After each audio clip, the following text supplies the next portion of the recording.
Hello students, ਅੱਜ ਆਪਾਂ history of the cold ਵਾਰ ਪੜ੍ਹਾਂਗੇ। ਇਸ ਟੌਪਿਕ ਨੂੰ ਸਮਝਾਉਣ ਤੋਂ ਪਹਿਲਾਂ ਮੈਂ ਇਸ 'ਤੇ ਜਿਹੜੀਆਂ ਹੈਗੀਆਂ ਥਰਾਵਲੀ ਪਿਕਸ ਜਿਹੜੀਆਂ ਹੈਗੀਆਂ ਮੈਂ ਇੱਕ ਵਾਰੀ ਡਿਸਪਲੇ ਕਰ ਰਹੀ ਹਾਂ। ਕਈ ਵਾਰ ਵੀਡੀਓ ਥੋੜ੍ਹੀ ਕੱਟ ਹੋ ਜਾਂਦੀ ਹੈ ਤਾਂ ਜੋ ਤੁਹਾਨੂੰ ਪ੍ਰੋਪਰਲੀ ਪੂਰੇ ਇਸ ਦੀ ਜਿਹੜੀ ਹੈਗੀ ਨੋਟਸ ਮਿਲ ਸਕਣ।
ਹਾਂਜੀ, ਇਹ ਕੋਲਡ ਵਾਰ ਦੇ 3-4 ਪੜਾਅ ਨੇ ਅਤੇ ਤੁਹਾਨੂੰ ਕਿਸੇ ਵੀ ਇੱਕ ਪੜਾਅ ਦੇ ਜਿਹੜਾ ਹੈਗਾ ਵਾ ਉਸ ਬਾਰੇ ਲਿਖਣ ਲਈ ਕਿਹਾ ਜਾ ਸਕਦਾ ਹੈਗਾ ਵਾ। ਉਹਦੀ ਉਹ ਜ਼ਰੂਰ ਡੇਟ ਜ਼ਰੂਰ ਮੈਂਸ਼ਨ ਕਰਨਗੇ ਕਿ ਭਾਈ ਜਿਹੜਾ ਹੈਗਾ ਕਿਸ ਪੜਾਅ ਬਾਰੇ ਅਸੀਂ ਤੁਹਾਨੂੰ ਪੁੱਛ ਰਹੇ ਹਾਂ। ਜਿਵੇਂ ਫਸਟ ਪੜਾਅ ਹੈਗਾ ਵਾ ਆਰੰਭਕ ਪੜਾਅ 1917 ਤੋਂ ਲੈ ਕੇ 1945 ਤੱਕ। ਕੁਝ ਵਿਦਵਾਨ ਮੰਨਦੇ ਆ ਕਿ ਸ਼ੀਤ ਯੁੱਧ ਜਿਹੜੀ ਸ਼ੁਰੂਆਤ ਵਾ ਨਾ ਉਹ ਬੋਲਸ਼ੇਵਿਕ ਕ੍ਰਾਂਤੀ ਨਾਲ ਹੋਈ ਆ ਅਤੇ ਰੂਸ ਦਾ ਜਿਹੜਾ ਨੇਤਾ ਜਿਹੜਾ ਹੈਗਾ ਸੀ ਲੈਨਨ, ਜਿਹਦਾ ਤੁਸੀਂ ਮਾਰਕਸਵਾਦ ਲੈਨਨ ਜਿਹੜਾ ਹੈਗਾ ਸੁਣਿਆ ਸੀ BA ਦੇ ਕਲਾਸਿਸ ਵਿੱਚ ਜਿਹੜਾ ਹੈਗਾ, ਉਹਨੇ ਇੱਕ ਕ੍ਰਾਂਤੀ ਲਿਆਂਦੀ ਸੀ, ਮਾਰਕਸਵਾਦੀ ਵਿਚਾਰਧਾਰਾ ਲਿਆਂਦੀ ਸੀ, ਸਾਮਵਾਦੀ ਵਿਚਾਰਧਾਰਾ ਲਿਆਂਦੀ ਸੀ, ਜਿਹਦੇ ਵਿੱਚ ਉਹਨੇ ਕਿਹਾ ਸੀ ਕਿ ਪੂੰਜੀਵਾਦ ਨੂੰ ਖਤਮ ਤਾਂ ਹੀ ਕੀਤਾ ਜਾ ਸਕਦਾ ਜੇਕਰ ਸਾਰੇ ਦੇਸ਼ਾਂ ਵਿੱਚ ਸਾਮਵਾਦੀ ਵਿਚਾਰਧਾਰਾ ਫੈਲੀ ਜਾਵੇ। ਅਤੇ ਸਾਮਵਾਦੀ ਵਿਚਾਰਧਾਰਾ ਜਿਹੜੀ ਹੈਗੀ ਇਸ ਫੈਲਾਉਣ ਵਾਸਤੇ ਉਹ ਸਾਰੇ ਮਜ਼ਦੂਰਾਂ ਅਤੇ ਕਿਸਾਨਾਂ ਨੂੰ ਇੱਕ ਹੋਣਾ ਪਏਗਾ ਅਤੇ ਕ੍ਰਾਂਤੀ ਫੈਲਾਉਣੀ ਪਏਗੀ। ਕਹਿੰਦਾ ਇਸ ਤਰ੍ਹਾਂ ਜਿਹੜੀ ਹੈਗੀ ਆ ਇਸ ਵਿਚਾਰਧਾਰਾ ਨਾਲ ਜਿਹੜੀ ਹੈਗੀ ਆ ਜਿਹੜੇ ਅਮਰੀਕਾ ਲੋਕ ਸੀ, ਅਮਰੀਕਾ ਦੇ ਨੇਤਾ ਸੀ, ਉਹ ਬਿਲਕੁਲ ਡਰ ਗਏ ਕਿ ਹਾਂ ਕਿ ਸਾਡੇ ਦੇਸ਼ਾਂ ਵਿੱਚ ਵੀ ਜਿਹੜੀ ਹੈਗੀ ਸਾਮਵਾਦੀ ਵਿਚਾਰਧਾਰਾ ਨਾ ਆ ਜਾਏ ਜਾਂ ਸਾਡੇ ਦੇਸ਼ ਦੇ ਜਿਹੜੇ ਮਜ਼ਦੂਰ ਆ, ਕਿਸਾਨ ਆ, ਉਹ ਉਹਦੇ ਫੇਵਰ ਵਿੱਚ ਸਾਮਵਾਦੀ ਵਿਚਾਰਧਾਰਾ ਦੇ ਫੇਵਰ ਵਿੱਚ ਨਾ ਹੋ ਜਾਣਾ। ਇਸ ਕਰਕੇ ਦੋਵਾਂ ਦੇਸ਼ਾਂ ਵਿਚਕਾਰ ਸੋਵੀਅਤ ਸੰਘ ਅਤੇ ਜਿਹੜੇ ਹੈਗਾ ਵਾ ਅਮਰੀਕਾ ਵਾ USA ਆ, ਉਹਨਾਂ ਵਿਚਕਾਰ ਜਿਹੜਾ ਹੈਗਾ ਤਣਾਅ ਜਿਹੜਾ ਹੈਗਾ ਹੋਣਾ ਸ਼ੁਰੂ ਹੋ ਗਿਆ। ਕਹਿੰਦਾ ਭਾਵ ਕਿ ਬੋਲਸ਼ੇਵਿਕ ਕ੍ਰਾਂਤੀ ਤੋਂ ਇਸ ਦੀ ਸ਼ੁਰੂਆਤ ਹੋਈ। ਨੈਕਸਟ ਹੈ ਦੂਸਰਾ ਪੜਾਅ 1946 ਤੋਂ ਲੈ ਕੇ 1953 ਤੱਕ। ਇਹਦੇ ਵਿੱਚ ਕਿਹੜੇ ਪੁਆਇੰਟਸ ਆ ਜਾਂਦੇ ਆ। ਪਹਿਲਾ ਹੈਗਾ ਆਪਸੀ ਡਰ ਅਤੇ ਅਵਿਸ਼ਵਾਸ। ਪੱਛਮੀ ਦੇਸ਼ ਜਿਵੇਂ USA ਹੀ, ਫਰਾਂਸ ਹੀ, ਇੰਗਲੈਂਡ ਸੀ। ਕਹਿੰਦਾ ਪੱਛਮੀ ਦੇਸ਼ਾਂ ਨੂੰ ਡਰ ਸੀ ਕਿ ਜਰਮਨ ਦੀ ਹਾਰ ਤੋਂ ਬਾਅਦ ਸੋਵੀਅਤ ਸੰਘ ਹੋਰ ਸ਼ਕਤੀਸ਼ਾਲੀ ਨਾ ਬਣ ਜਾਵੇ, ਕਿਉਂਕਿ ਉਹਨਾਂ ਨੂੰ ਇਹ ਸੀ ਕਿ ਜੇ ਜਰਮਨ ਨਾ ਹਾਰਦਾ ਜਰਮਨ ਨੇ ਸੋਵੀਅਤ ਸੰਘ 'ਤੇ ਕਬਜ਼ਾ ਕਰ ਲੈਣਾ ਸੀ। ਹੁਣ ਜਰਮਨ ਹਾਰ ਗਿਆ ਵਾ ਅਤੇ ਇਹ ਨਾ ਹੋਵੇ ਕਿ ਹੁਣ ਜਿਹੜਾ ਸੋਵੀਅਤ ਸੰਘ ਆਪਣੇ ਆਪ ਨੂੰ ਜ਼ਿਆਦਾ ਸ਼ਕਤੀਸ਼ਾਲੀ ਸਮਝ ਲਏ। ਇਸ ਲਈ ਉਹਨਾਂ ਨੇ ਅਨੇਕਾਂ ਯੋਜਨਾ ਬਣਾਉਣੀਆਂ ਸ਼ੁਰੂ ਕਰਤੀਆਂ ਕਿ ਸੋਵੀਅਤ ਸੰਘ ਨੂੰ ਕਿਸ ਤਰ੍ਹਾਂ ਉਸ ਦੇ ਪ੍ਰਭਾਵ ਨੂੰ ਸੀਮਤ ਕੀਤਾ ਜਾਵੇ। ਯਾਨੀ ਕਿ ਇੱਕ ਜਿਹੜਾ ਹੈਗਾ ਵਹਿਮ, ਇੱਕ ਅਵਿਸ਼ਵਾਸ ਤੋਂ ਜਿਹੜਾ ਹੈਗਾ ਦੋਵਾਂ ਦੇਸ਼ਾਂ ਵਿਚਕਾਰ ਪੈਦਾ ਹੋਣਾ ਸ਼ੁਰੂ ਹੋ ਗਿਆ। ਨੈਕਸਟ ਹੈਗਾ ਚਰਚਲ ਦਾ ਫਲਟਨ ਭਾਸ਼ਣ। ਚਰਚਲ ਜਿਹੜਾ ਹੈਗਾ ਸੀ ਉਹ ਇੰਗਲੈਂਡ ਦਾ ਪ੍ਰਧਾਨ ਮੰਤਰੀ ਸੀ, ਪਰ ਜਦੋਂ ਉਹਨੇ ਇਹ ਭਾਸ਼ਣ ਦਿੱਤਾ ਉਦੋਂ ਉਹ ਭਾਵੇਂ ਪ੍ਰਧਾਨ ਮੰਤਰੀ ਨਹੀਂ ਸੀ, ਬਟ ਉਹਨੇ ਸੰਮੇਲਨ 'ਚ ਇੱਕ ਭਾਸ਼ਣ ਦਿੱਤਾ ਅਤੇ ਉਹਦਾ ਭਾਸ਼ਣ ਬਹੁਤ ਜ਼ਬਰਦਸਤ ਸੀ ਕਿ ਬਹੁਤ ਜ਼ਿਆਦਾ ਪ੍ਰਭਾਵਸ਼ਾਲੀ ਸੀ। ਉਹਦੇ ਵਿੱਚ ਉਹਨੇ ਕਿਹਾ ਸੀ ਕਿ ਜਿਹੜੇ ਆ ਸਾਮਵਾਦੀ ਵਿਚਾਰਧਾਰਾ ਵਾ ਇੱਕ ਲੋਹੇ ਦੇ ਪਰਦੇ ਦੀ ਤਰ੍ਹਾਂ ਕੰਮ ਕਰਦੇ ਪਏ, ਕਿ ਜਿੱਥੇ ਜਿੱਥੇ ਵੀ ਜਾਣਗੇ ਉਹ ਆਪਣੀ ਵਿਚਾਰਧਾਰਾ ਫੈਲਾਈ ਜਾਣਗੇ ਅਤੇ ਤੁਹਾਨੂੰ ਖ਼ਤਮ ਕਰ ਦੇਣਗੇ। ਇਸ ਲਈ ਉਹਨਾਂ ਨੂੰ ਖ਼ਤਮ ਕਰਨ ਵਾਸਤੇ ਤੇ ਸਾਨੂੰ ਉਸ ਵਿਚਾਰਧਾਰਾ ਨੂੰ ਖਤਮ ਕਰਨ ਵਾਸਤੇ ਪਹਿਲਾਂ ਸਾਨੂੰ ਸੋਵੀਅਤ ਸੰਘ ਨੂੰ ਖਤਮ ਕਰਨਾ ਪਵੇਗਾ, ਫਿਰ ਹੀ ਜਿਹੜਾ ਹੈਗਾ ਵਾ ਅਸੀਂ ਜਿਹੜੇ ਹੈਗੇ ਆ ਇਹ ਪੱਛਮੀ ਜਿਹੜੇ ਦੇਸ਼ ਵਾ ਆਜ਼ਾਦ ਰਹਿ ਸਕਦੇ ਹੈਗੇ ਆ। ਅਤੇ ਉਸ 'ਤੇ ਜਿਹੜੀ ਚਰਚਲ ਦੇ ਭਾਸ਼ਣ ਨੇ ਬਹੁਤ ਜ਼ਿਆਦਾ ਉਹਨਾਂ ਲੋਕਾਂ ਨੂੰ ਪੱਛਮੀ ਦੇਸ਼ਾਂ ਨੂੰ ਪ੍ਰਭਾਵਿਤ ਕੀਤਾ, ਅਤੇ ਉਹ ਵੱਧ ਚੜ੍ਹ ਕੇ ਅਖਬਾਰ ਮੀਡੀਆ ਵਿੱਚ ਇਸ ਗੱਲ ਦਾ ਫੈਲਾਅ ਹੋਇਆ, ਅਤੇ ਜਿਹੜਾ ਸੋਵੀਅਤ ਸੰਘ ਨੂੰ ਇਹ ਗੱਲ ਚੰਗੀ ਨਾ ਲੱਗੀ। ਨੈਕਸਟ ਹੈ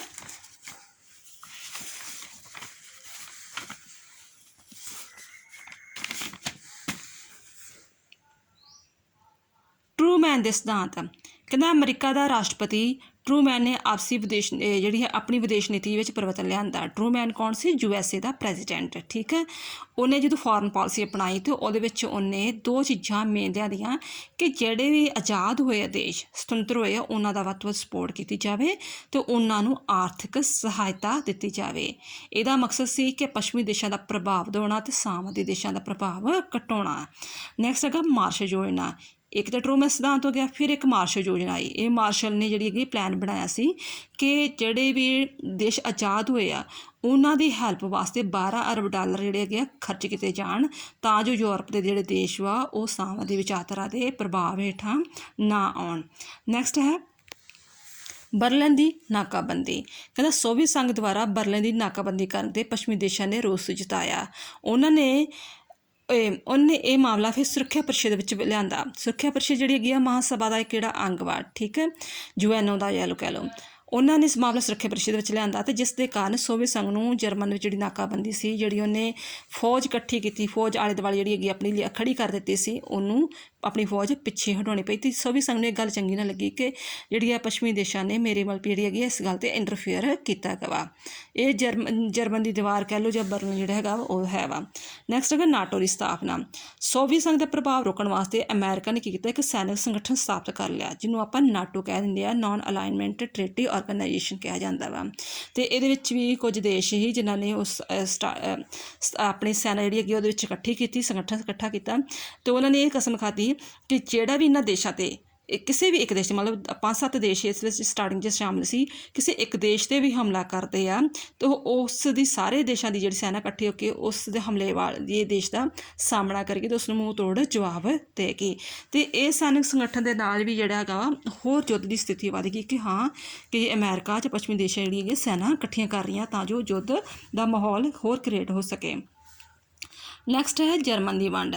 ਕਹਿੰਦਾ ਜਰਮਨ ਨੂੰ 2 ਭਾਗਾਂ ਵਿੱਚ ਵੰਡਿਆ ਗਿਆ ਸੀ, 4 ਭਾਗਾਂ ਵਿੱਚ ਵੰਡਿਆ ਗਿਆ ਸੀ। ਬ੍ਰਿਟੇਨ ਜਦੋਂ ਜਰਮਨ ਦੀ ਹਾਰ ਹੋਈ, ਠੀਕ ਹੈ, ਅਤੇ ਉਹਨੂੰ 4 ਭਾਗਾਂ ਵਿੱਚ ਵੰਡਿਆ ਗਿਆ। ਬ੍ਰਿਟੇਨ, ਫਰਾਂਸ, ਅਮਰੀਕਾ ਅਤੇ ਸੋਵੀਅਤ ਸੰਘ 4 ਭਾਗਾਂ 'ਚ ਵੰਡਿਆ ਗਿਆ। ਅਤੇ ਜਿਹੜੇ 3 ਦੇਸ਼ ਸੀ ਜਿਹਨੂੰ ਮਿੱਤਰ ਦੇਸ਼ ਵੀ ਕਿਹਾ ਜਾਂਦਾ, ਉਹਨਾਂ ਨੇ ਤਾਂ ਕੀ ਕੀਤਾ ਕਿ ਆਪਣੇ ਜਿਹੜੇ ਹੈਗੇ ਹੀ ਆਪਣੇ ਅੰਡਰ ਜਿਹੜਾ ਉਹਨਾਂ ਦਾ ਜਰਮਨ ਦਾ ਹਿੱਸਾ ਆਉਂਦਾ ਸੀ ਉਹਨੂੰ ਗਣਰਾਜ ਬਣਾ ਦਿੱਤਾ ਮਿੱਤਰ ਦੇਸ਼ਾਂ ਨੇ। ਅਤੇ ਸੋਵੀਅਤ ਸੰਘ ਨੇ ਵੀ ਇਸ ਦੇ ਵਿਰੋਧ ਵਿੱਚ ਇਸ ਦਾ ਜਵਾਬ ਦਿੰਦੇ ਹੋਏ ਆਪਣਾ ਜਿਹੜਾ ਹੈਗਾ ਸੀ ਉਹਦੇ ਅੰਡਰ ਜਰਮਨ ਆਉਣ ਡਿਆ ਸੀ ਉਹ 'ਤੇ ਲੋਕਤੰਤਰ ਗਣਰਾਜ ਬਣਾਤਾ, ਯਾਨੀ ਕਿ ਜਿਹੜਾ ਜਰਮਨ ਸੀ ਉਹ 2 ਹਿੱਸਿਆਂ 'ਚ ਵੰਡਿਆ ਗਿਆ। ਇੱਕ ਪੱਛਮੀ ਵਿਚਾਰਧਾਰਾ ਦੇ ਅਧੀਨ ਵਿੱਚ ਆ ਗਿਆ ਅਤੇ ਇੱਕ ਜਿਹੜਾ ਹੈਗਾ ਸਾਮਵਾਦੀ ਵਿਚਾਰਧਾਰਾ ਦੇ ਅਧੀਨ ਆ ਗਿਆ। ਨੈਕਸਟ ਹੈ ਸੋਵੀਅਤ ਸੰਘ ਦੁਆਰਾ ਪਰਮਾਣੂ ਪ੍ਰੀਖਣ। ਫਿਰ 1949 ਵਿੱਚ ਸੋਵੀਅਤ ਸੰਘ ਨੇ ਵੀ ਪਰਮਾਣੂ ਪ੍ਰੀਖਣ ਕੀਤਾ, ਅਤੇ ਇਸ ਦਾ ਜਿਹੜੀ ਅਮਰੀਕਾ ਦੀ ਪ੍ਰਭੂਸੱਤਾ ਸੀ, ਕਿਉਂਕਿ ਸਭ ਤੋਂ ਪਹਿਲਾਂ ਨਾਗਾਸਾਕੀ ਹਿਰੋਸ਼ੀਮਾ ਵਿੱਚ ਅਮਰੀਕਾ ਦੇ ਬੰਬ ਸੁੱਟਿਆ ਸੀ ਪਰਮਾਣੂ, ਉਹ ਅਮਰੀਕਾ ਦੀ ਸਪਿਰਿਟੀ ਜਿਹੜੀ ਪ੍ਰਮੁੱਖਤਾ ਸੀ ਉਹ ਖਤਮ ਹੋਣੀ ਸ਼ੁਰੂ ਹੋ ਗਈ। ਕੋਰੀਆ ਯੁੱਧ 1950। ਕਹਿੰਦਾ ਕਿ ਕੋਰੀਆ ਜਿਹੜਾ ਹੈਗਾ ਸੀ ਉਹ ਵੀ 2 ਹਿੱਸਿਆਂ 'ਚ ਵੰਡਿਆ ਹੋਇਆ ਸੀ, ਜਿਵੇਂ ਜਰਮਨ ਵੰਡਿਆ ਸੀ। ਜਿਹੜਾ ਨਾਰਥ ਵਾਲਾ ਸੀ ਹਿੱਸਾ ਉਹਦੀ ਸਪੋਰਟ ਜਿਹੜਾ ਚਾਈਨਾ ਕਰ ਰਿਹਾ ਸੀ, ਅਤੇ ਸਾਊਥ ਵਾਲੇ 'ਚ USA ਕਰ ਰਿਹਾ ਸੀ, ਠੀਕ ਹੈ। ਅਤੇ ਜਦੋਂ ਮਤਲਬ ਕਿ ਸੋਵੀਅਤ ਸੰਘ ਉਦੋਂ ਨਹੀਂ ਹੈਗਾ ਸੀ ਇਹ ਪ੍ਰੀਸ਼ਦ ਵਿੱਚ, ਵੀ ਉਦੋਂ ਮੈਂਬਰ ਨਹੀਂ ਆਇਆ ਹੋਊਗਾ ਉਸ ਸੰਗਠਨ ਵਿੱਚ, ਉਸ ਸੰਮੇਲਨ ਵਿੱਚ ਨਹੀਂ ਆਇਆ ਗਾ।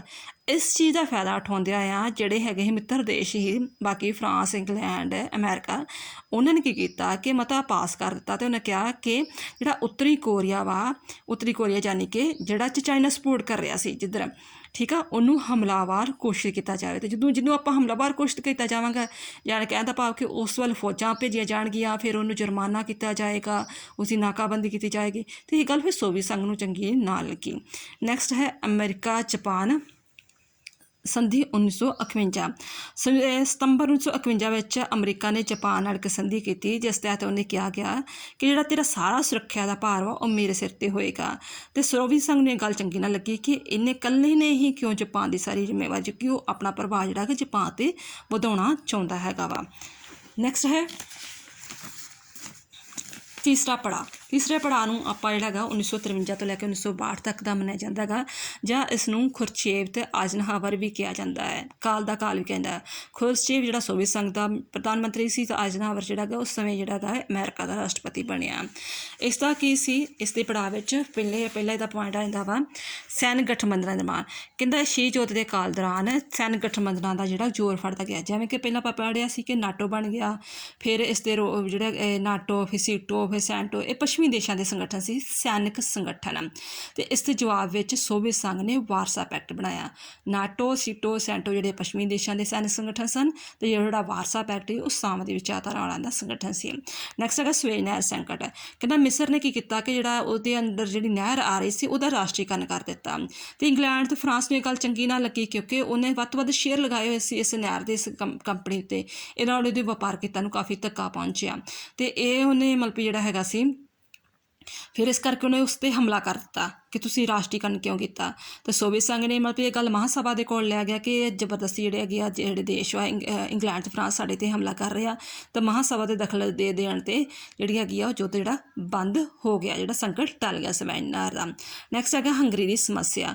1956 ਵਿੱਚ ਫਿਰ ਕੀ ਹੋਇਆ ਕਿ ਹੰਗਰੀ ਵਿੱਚ ਸੋਵੀਅਤ ਸੰਘ ਨੇ ਦਖਲ ਦਿੱਤਾ, ਅਤੇ ਉੱਥੇ ਆਪਣੀ ਜਿਹੜੀ ਹੈਗੀ ਸੁਰੱਖਿਆ ਸਰਕਾਰ ਬਣਾ ਲਈ। ਕਿ ਆ ਜਿਹੜਾ ਹੰਗਰੀ ਵਿੱਚ ਸੋਵੀਅਤ ਸੰਘ ਨੇ ਦਖਲ ਦੇ ਕੇ ਉੱਥੇ ਆਪਣੀ ਸਰਕਾਰ ਸਥਾਪਿਤ ਕਰ ਲਈ, ਇਹ ਗੱਲ USA ਨੂੰ ਚੰਗੀ ਨਾ ਲੱਗੀ।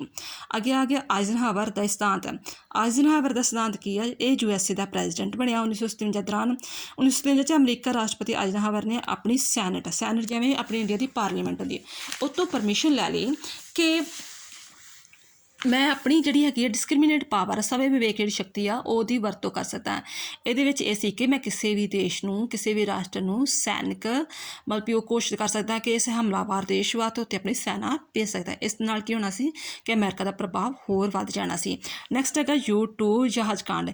ਇਹਦੇ ਨਾਲ ਕੀ ਹੋਇਆ ਕਿ ਜਿਹੜਾ ਸੋਵੀਅਤ ਸੰਘ ਦੀ ਸੈਨਾ ਨੇ ਇੱਕ ਜਹਾਜ਼ ਜਿਹੜਾ ਜਸੂਸੀ ਜਹਾਜ਼ ਫੜਿਆ, ਇਹ ਅਮਰੀਕਾ ਦਾ ਜਹਾਜ਼ ਸੀ, ਅਤੇ ਜਦੋਂ ਉਸ ਦਾ ਜਿਹੜਾ ਜਹਾਜ਼ ਚਾਲਕ ਸੀ ਗੈਰੀ ਪਾਰਵਸ ਜਿਹੜਾ ਪਾਇਲਟ ਸੀ, ਉਹਨੂੰ ਫੜਿਆ ਗਿਆ ਤਾਂ ਉਹਨੇ ਮਤਲਬ ਇਹ ਗੱਲ ਮੰਨ ਲਈ ਕਿ ਮੈਨੂੰ ਜਿਹੜਾ ਹੈਗਾ USA ਨੇ ਭੇਜਿਆ ਸੀ ਕਿ ਤਾਂ ਜੋ ਤੁਹਾਡੀ ਜਿਹੜੀ ਹੈਗੀ ਸੈਨਿਕ ਅੱਡੇ ਆ, ਸੈਨਿਕ ਨਿਰੀਖਣ ਆ, ਇਹ ਕੀਤਾ ਜਾਵੇ। ਅਤੇ ਇਹ ਗੱਲ ਜਿਹੜੀ ਹੈਗੀ ਹੈ ਕਿਸੇ ਵੀ ਦੇਸ਼ ਲਈ ਖਿਲਾਫ ਆ ਕਿ ਤੁਸੀਂ ਕਿਸੇ ਵੀ ਦੇਸ਼ ਲਈ ਜਿਹੜੀ ਹੈਗੀ ਹੈ ਘੁਸਪੈਠ ਕਰਦੇ ਹੋ, ਅਤੇ ਇਸ ਲਈ ਉਹ ਜਿਹੜਾ ਸੋਵੀਅਤ ਸੰਘ ਨੇ ਇਹ ਮੁੱਦਾ ਸੁਰੱਖਿਆ ਪਰਿਸ਼ਦ 'ਚ ਲੈ ਗਏ, ਅਤੇ ਉਹਨੇ ਕਿਹਾ ਕਿ ਇਹ ਜਿਹੜਾ ਹੈਗਾ ਵਾ ਮਾਪੀ ਇਹ USA ਬਹੁਤ ਗਲਤ ਗੱਲ ਕਰ ਰਿਹਾ ਹੈਗਾ ਵਾ। ਇਸ ਨਾਲ ਉਹਨਾਂ 'ਚ ਜਿਹੜੇ ਹੈਗੇ ਆ ਜਿਹੜੇ ਸੰਬੰਧ ਹੋਰ ਜਿਹੜੇ ਹੈਗੇ ਆ ਸੰਬੰਧ ਵਿਗੜਨੇ ਸ਼ੁਰੂ ਹੋ ਗਏ। ਨੈਕਸਟ ਹੈਗਾ ਬਰਲਿਨ ਦੀ ਦੀਵਾਰ। ਬਰਲਿਨ ਦੀਵਾਰ ਦਾ ਸੰਕਟ 1961 ਵਿੱਚ ਬਰਲਿਨ ਸ਼ਹਿਰ ਦੇ ਪੱਛਮੀ ਖੇਤਰਾਂ ਨੂੰ ਰੂਸ ਖੇਤਰਾਂ ਤੋਂ ਅਲੱਗ ਕਰਨ ਦੇ ਲਈ ਰੂਸ ਦੁਆਰਾ ਇੱਕ ਦੀਵਾਰ ਬਣਾਈ ਗਈ, ਠੀਕ ਹੈ। ਅਤੇ ਪੱਛਮੀ ਦੇਸ਼ਾਂ ਨੇ ਵੀ ਇਸ ਦਾ ਵਿਰੋਧ ਕੀਤਾ, ਜਿਸ ਦੇ ਕਾਰਨ ਦੋਹਾਂ ਧਿਰਾਂ ਵਿਚਾਰ ਯੁੱਧ ਦਾ ਮਾਹੌਲ ਪੈਦਾ ਹੋ ਗਿਆ, ਪਰੰਤੂ ਸੰਸਾਰ ਦੇ ਦੇਸ਼ਾਂ ਦੀ ਬੇਨਤੀ ਨਾਲ ਦੋਨਾਂ ਨੇ ਮਤਲਬ ਜਿਹੜਾ ਹੈਗੇ ਆ ਆਪਣੀਆਂ ਫੌਜਾਂ ਵਾਪਸ ਬੁਲਾ ਲਈਆਂ, ਯਾਨੀ ਕਿ ਜਿਹੜਾ ਬਰਲਿਨ ਦਾ ਦੀਵਾਰ ਹੈ ਉਹ ਸੰਕਟ ਟਲ ਗਿਆ। ਯਾਨੀ ਕਿ ਬਾਰ ਮਾਹੌਲ ਇਹੋ ਜਿਹਾ ਆ ਰਿਹਾ ਸੀ ਕਿ ਯੁੱਧ ਦੇ ਸੰਕਟ ਬਣ ਰਹੇ ਸੀ, ਬਟ ਕਿਸੇ ਨਾ ਕਿਸੇ ਤਰ੍ਹਾਂ ਜਿਹੜਾ ਯੁੱਧ ਜਿਹੜਾ ਹੈਗਾ ਟਲਦਾ ਗਿਆ। ਇਸੇ ਕਰਕੇ ਇਹਨੂੰ ਕੋਲਡ ਵਾਰ ਕਿਹਾ ਜਾਂਦਾ ਹੈ। ਜਿਵੇਂ ਹੰਗਰੀ ਦੀ ਸਮੱਸਿਆ ਆ ਗਈ, ਜਾਂ U-2 ਜਹਾਜ਼ ਦਾ ਕਾਂਡ ਆ ਗਿਆ, ਜਾਂ ਕਹਿ ਲਓ ਆਇਜ਼ਨਹਾਵਰ ਦੇ ਸਿਧਾਂਤ ਹੋ ਗਏ, ਸਵੇਜ ਨਹਿਰ ਦਾ ਸੰਕਟ, ਨਾਟੋ ਸੀਟੋ ਸੈਨਿਕ ਸੰਗਠਨ ਵਗੈਰਾ, ਇਹ ਕਾਫੀ ਕਾਰਨ ਬਣ ਰਹੇ ਸੀ, ਜਿਹਦਾ ਕਰਕੇ ਲੱਗ ਰਿਹਾ ਕਿ ਹੁਣ ਯੁੱਧ ਛਿੜ ਜਾਣਾ, ਬਟ ਜਿਹੜੇ ਹੈਗੇ ਕੁਝ ਦੇਸ਼ਾਂ ਦੀ ਮਿਹਨਤ ਦਾ ਸਦਕਾ ਜਿਹੜਾ ਹੈਗਾ ਵਾ ਯੁੱਧ ਟਲਦਾ ਗਿਆ। ਨੈਕਸਟ ਹੈ 1963 ਤੋਂ ਲੈ ਕੇ 1970 ਤੱਕ ਦਾ ਸ਼ੀਤ ਯੁੱਧ ਦਾ ਕਾਲ। 1960 ਤੋਂ ਲੈ ਕੇ 70 ਤੱਕ ਦੇ ਦਹਾਕਿਆਂ ਵਿੱਚ ਦੋਨਾਂ ਮਹਾਨ ਸ਼ਕਤੀਆਂ ਨੂੰ ਨਵੇਂ ਉਤਪੰਨ ਹੋਏ ਅੰਤਰਰਾਸ਼ਟਰੀ ਪਰਿਸਥਿਤੀਆਂ ਅਤੇ ਅੰਤਰਰਾਸ਼ਟਰੀ ਸੰਬੰਧਾਂ ਨਾਲ ਜਿੱਤਣ ਲਈ ਆਪਣੇ ਆਪ ਨੂੰ ਉਹਨਾਂ ਅਨੁਕੂਲ ਬਣਾਉਣ ਲਈ ਸੰਘਰਸ਼ ਕਰਨਾ ਪਿਆ। ਯਾਨੀ ਕਿ ਹੁਣ ਜਿਹੜਾ ਹੈਗਾ ਸੀ ਇਸ ਕਾਲ ਵਿੱਚ ਦੋਵਾਂ ਦੇਸ਼ਾਂ ਨੇ ਕੋਸ਼ਿਸ਼ ਕੀਤੀ ਕਿ ਨਹੀਂ ਜਿਹੜੀ ਹੈਗੀ ਆ ਆਪਸ ਵਿੱਚ ਸੰਬੰਧ ਸੁਧਾਰੇ ਜਾਣ, ਅਤੇ ਜਿਹੜਾ ਲੁਕਣ ਮਿਚੀ ਦਾ ਖੇਡ ਸੀ, ਇੱਕ ਦੂਜੇ 'ਤੇ ਵੀ ਇਲਜ਼ਾਮ ਲਗਾਉਣੇ ਸੀ, ਉਹ ਜਿਹੜੇ ਹੈਗੇ ਹੌਲੀ ਹੌਲੀ ਖਤਮ ਹੁੰਦੇ ਗਏ। ਇਹਦੇ ਨਾਲ ਕੀ ਹੋਇਆ ਕਿ ਪਹਿਲਾ ਹੈਗਾ ਵਾ ਕਿ ਰੀਜ਼ਨ ਕੀ ਸੀ ਕਿ ਹੌਲੀ ਹੌਲੀ ਮਾਹੌਲ ਸੁਧਰਦਾ ਗਿਆ। ਫਸਟ ਹੈਗਾ ਕਿ ਅਗਵਾਈ ਵਿੱਚ ਤਬਦੀਲੀ, ਯਾਨੀ ਕਿ ਦੋਵਾਂ ਦੇਸ਼ਾਂ ਦੇ ਜਿਹੜੇ ਨੇਤਾ ਜਿਹੜੇ ਹੈਗੇ ਹੁਣ ਚੇਂਜ ਹੋ ਗਏ। ਅਮਰੀਕਾ ਦਾ ਜਿਹੜਾ ਹੈਗਾ ਸੀ ਉਹ ਆ ਗਿਆ LB ਜੌਨਸਨ, ਯਾਨੀ ਕਿ ਉਹ ਥੋੜ੍ਹੇ ਜਿਹੇ ਕੂਲ ਪੀਸ ਟਾਈਪ ਦਾ ਹੋਏਗਾ, ਅਤੇ ਦੂਜਾ ਆ ਗਿਆ ਸੋਵੀਅਤ ਸੰਘ ਦਾ ਬ੍ਰੈਜ਼ਨੇਵ। ਉਹਨਾਂ ਦੋਵਾਂ ਨੇ ਕੋਸ਼ਿਸ਼ ਕੀਤੀ ਕਿ ਨਹੀਂ ਜਿਹੜੀ ਹੈਗੀ ਆ ਦੋਵਾਂ ਦੇਸ਼ਾਂ 'ਚ ਸੰਬੰਧ ਸੁਧਾਰੇ ਜਾਣਗੇ।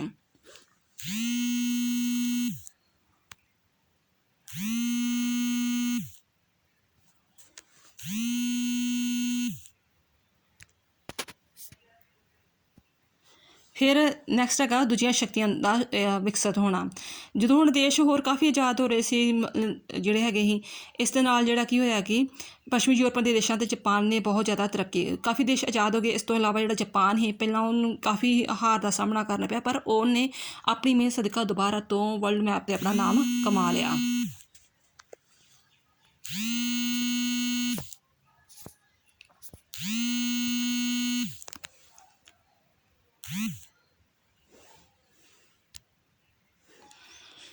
ਅਤੇ ਇਸ ਨਾਲ ਕੀ ਹੋਇਆ ਕਿ ਜਾਪਾਨ ਨੇ ਬਹੁਤ ਜ਼ਿਆਦਾ ਅਤੇ ਤੇਜ਼ੀ ਨਾਲ ਤਰੱਕੀ ਸ਼ੁਰੂ ਕਰਤੀ ਅਤੇ ਜਲਦੀ ਹੀ ਉਹ ਵਿਸ਼ਵ ਦੇ ਦੂਜੇ ਯੁੱਧ ਵਿੱਚ ਹੋਈ ਤਬਾਹੀ ਨੂੰ ਪੂਰਾ ਕਰਨ 'ਚ ਸਫਲ ਹੋਇਆ।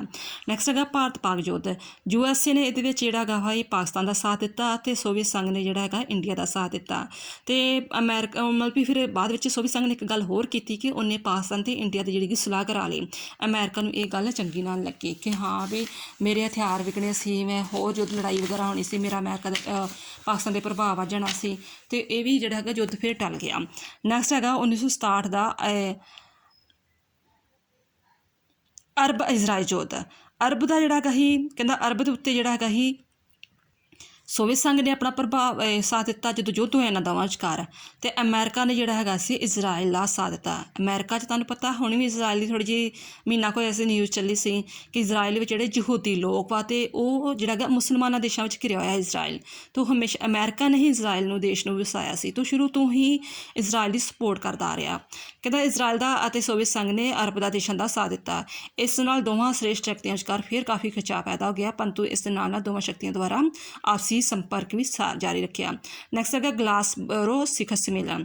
ਫਿਰ ਸੋਵੀਅਤ ਸੰਘ ਦੇ ਪ੍ਰਧਾਨ ਮੰਤਰੀ ਜਿਹੜਾ ਕੋਸਿਜਨ ਸੀ, ਠੀਕ ਹੈ, ਫਿਰ ਹੁਣ ਨਵਾਂ ਇੱਕ ਪ੍ਰਧਾਨ ਮੰਤਰੀ ਹੈਗੇ ਕੋਸਿਜਨ, ਅਤੇ ਅਮਰੀਕਾ ਦਾ ਰਾਸ਼ਟਰਪਤੀ ਜੌਨਸਨ, ਜਿਹੜਾ ਉੱਧਰੋਂ ਕੋਸਿਜਨ ਆ ਗਿਆ ਇੱਧਰੋਂ ਜੌਨਸਨ, ਉਹਨਾਂ ਨੇ 23 ਤੋਂ ਲੈ ਕੇ 26 ਜੂਨ ਤੱਕ 1967 ਤੱਕ ਗਲਾਸਗੋ ਵਿਖੇ ਸੰਮੇਲਨ ਵਿੱਚ ਮਿਲੇ ਅਤੇ ਦੋਨਾਂ ਵਿੱਚ ਗੱਲਬਾਤ ਚੱਲੀ, ਅਤੇ ਉਹਨਾਂ ਨੇ ਵੀਅਤਨਾਮ ਮੱਧ ਪੂਰਬ ਦੀਆਂ ਜਿਹੜੀਆਂ ਸਮੱਸਿਆਵਾਂ ਵਾ ਉਹਨਾਂ 'ਤੇ ਗੱਲਬਾਤ ਕੀਤੀ।